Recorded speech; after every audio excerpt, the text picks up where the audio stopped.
தேவனே நான் ஓமதண்டையில் இன்னும் நெருங்கி சேர்வதே என் ஆவல் பூமியில். மார்க்கு 7:34. வானத்தை அண்ணாந்து பார்த்து பெருமூச்சு விட்டு எப்பத்தா என்றார். அதற்கு திறக்கப்படுவாயாக என்று அர்த்தமா? அதற்கு திறக்கப்படுவாயாக என்று அர்த்தம். இந்த மனிதனுக்கு சுகம் கொடுப்பதற்கு முன்பு இயேசு வானத்தை அண்ணாந்து பார்த்து எப்பத்தா என்று சொல்லி திறக்கப்படுவாயாக என்று சொல்லி அவனுக்கு சுகம் கொடுத்தாரா. அப்படின்னா ஏன் வானத்தை அண்ணாந்து பார்த்தான்னு கேட்டீங்கன்னா, இந்த மனிதனுக்காக ஆண்டவர் பிதாவினிடத்துல மன்றாடி ஜெபித்தார்னு அர்த்தங்க. இந்த மனிதனுக்காக இயேசு ஜெபம் பண்ணினார்.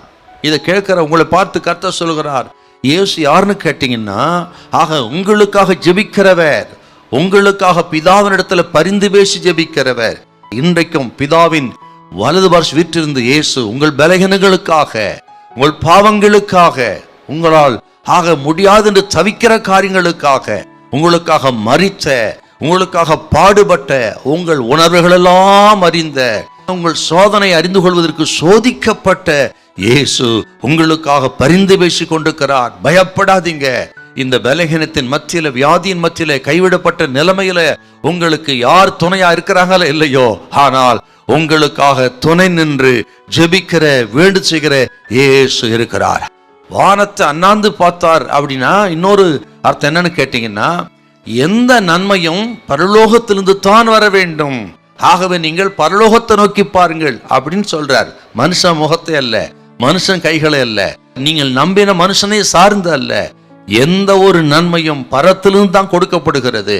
ஆகவே நீங்கள் பரத்தை நோக்கி பாருங்கள், ஆண்டவரை நோக்கி பாருங்கள், அவரை நோக்கி ஜெபம் பண்ணுங்க, அவரை நோக்கி விண்ணப்பம் பண்ணுங்க என்று ஆண்டவர் இயேசு சொல்லாமல் சொல்றாரு பாருங்க. ஆகவே ஆண்டவர் சொல்றார், இன்னைக்கு ஜெபம் பண்ணுங்க, உபவாசம் பண்ணுங்க, அவர் கரத்தை நோக்கி பாருங்க, பரலோகத்தை நோக்கி ஜெபம் பண்ணுங்க.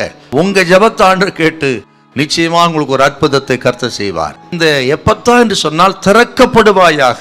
இப்படி ஆண்டவர் வானத்தை அண்ணாந்து பார்த்து எப்பத்தா என்று சொன்ன உடனே அவன் செவிகள் திறக்கப்பட்டது, நாவின் கட்டுகள் அவிழ்ந்து அவன் செவ்வையாய் பேசினான். நான் சொல்லுகிறேன், இன்றைக்கு அவருடைய கரம் வல்லமையானது, அற்புதமானது.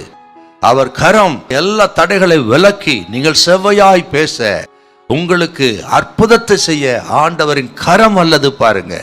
ஆண்டவர் இன்றைக்கு அந்த அற்புதத்தை உங்கள் சரீரத்தில் செய்ய வல்லவர். அவர் கரத்தினால தொட்டு குணமாக்குவார். எல்லா தடைகளையும் இயேசு விலக்கி போடுவார். ஹல்லேலூயா, ஹல்லேலூயா.